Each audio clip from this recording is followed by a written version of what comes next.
Hey guys, here are my UFC 109 predictions. The fights are February 6th in Las Vegas. And as always, you can go to MMAgirls.net. The first person with the most correct predictions gets their choice of a t-shirt from Raw Mall. So, fun little competition we got going on there. You can also follow me on Twitter at MMAgirls and on Facebook at facebook.com/MMAgirls. So, on to the first prediction, Randy Couture versus Mark Coleman. Two current Hall of Famers. Exciting fight. Kind of wish this was gonna, happen years ago, but we have it now, and that's fine, and I'm excited for it.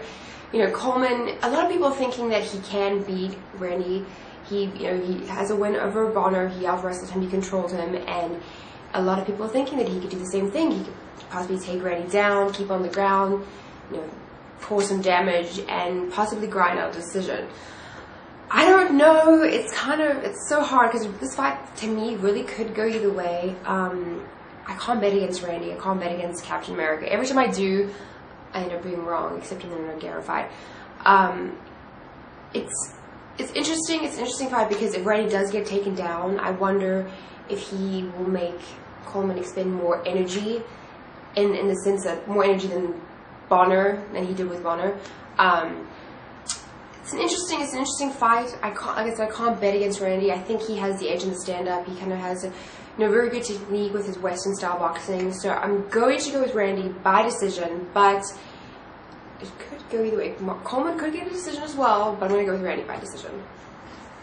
Next prediction is Nate Marquardt versus Chair Sonnen, and Sonnen's coming over a win over Yushin Okami. He controlled him.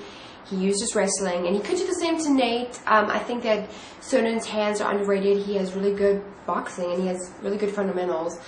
Nate, though, has power, and once he hits you and he stuns you, he goes in for the kill. He has that killer instinct, and I don't know, it's an interesting matchup. I'm a fan of Nate, so I'm going to go with Nate by TKO.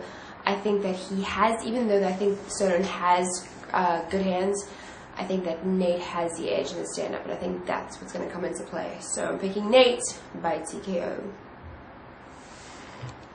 Next prediction, it's kind of crazy lighting because it's raining in LA, so I have like bursts of sun and then bursts of rain, so my lighting's all screwed up. So anyway, next prediction is Mike Swick versus Paulo Thiago. This is the third AKA fighter that Thiago's fought against. The first being Koscheck. He called Koscheck, but then he lost against Fitch. And, now he's fighting Mike, and Mike doesn't have the wrestling that Koscheck and Fitch do, but I'm sure they're giving him pointers on how to win, and he has obviously really crisp strikes, really good hands, and I was disappointed in his last fight because I picked him to win, and obviously I was disappointed, I was sad, but I think, there's so much pressure on a fighter when you know that a title shot could potentially be on the line, you kind of fight not to lose, and I think that's what was happening. He just wasn't letting his hands go. I think in this fight, though, he is. He's going to be mad, and he's going to come back and show them that he deserves a title shot. So I'm picking Mike Swick by TKO. Okay, I'm trying a different angle. Every single shot is going to be different, thanks to California weather. Next prediction is Damian Maia versus Dan Miller, and Damian is coming off a loss to Nate Marquardt. Damian's a phenomenal jiu-jitsu guy. He submits everyone. He pulls guard, goes for a sweep, submits them. I guess the question is going to be if Dan can stop that, and if he does get a takedown, can he stay on top and avoid getting swept? Can he do some damage? That is the question. I hate betting against Dan Miller because he's really tough. He's good at wrestling. I give him the edge in the striking. And I guess also another question is whether he would use his wrestling to keep the fight standing, which I definitely think he can.